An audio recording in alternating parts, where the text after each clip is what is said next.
wika. Ang wika ay isang masistema palangkas na ginagamit natin sa ating pang-araw-araw na komunikasyon. Naikilala natin ang isang tao kung saan siya nanggaling o pinagmulan na lugar depende sa pamagitan ng kanyang wika na isinusulita.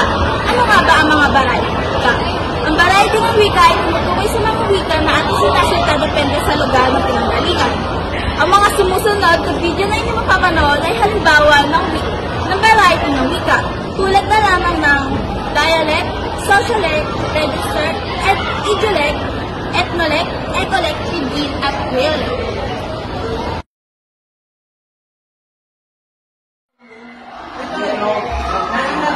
May binig lang yung ano na eh. Ito ay dialecto.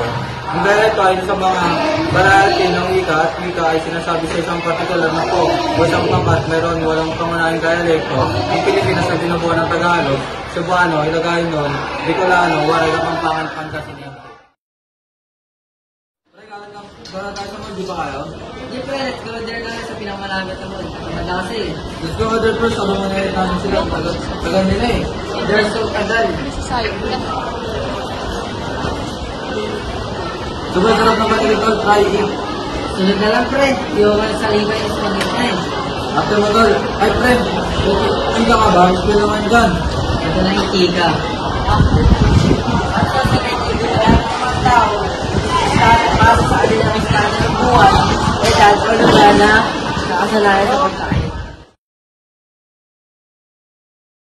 Kaya ba kayo matungkol sa wika? Melvin? Ang wika boy, ang wika ay isang limahan na sa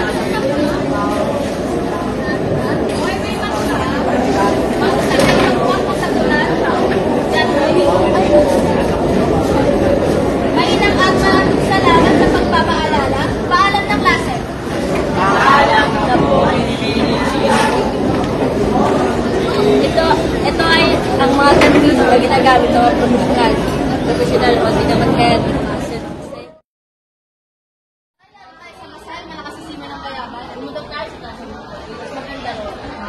O tara, dalhin natin ang mga baka. Ethnolect, wika. Mula sa ethnolinguistikong grupo, taglay nito ang mga salitang naging bahagi ng pagkakakilanlan ng isang pangkat ng etniko.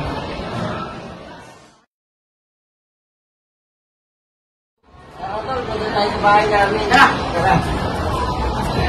Kasi tumatawa ko.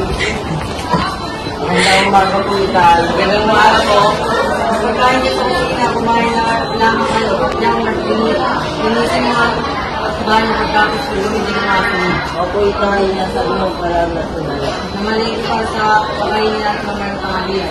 Ayaw ko na guys na papaliganan niyo para antita ng gawin niyo. Salamat po. Ang ethnology ay tungkol sa mga salita na ginagamit ng mga miyembro ng pamilya sa loob ng bahay.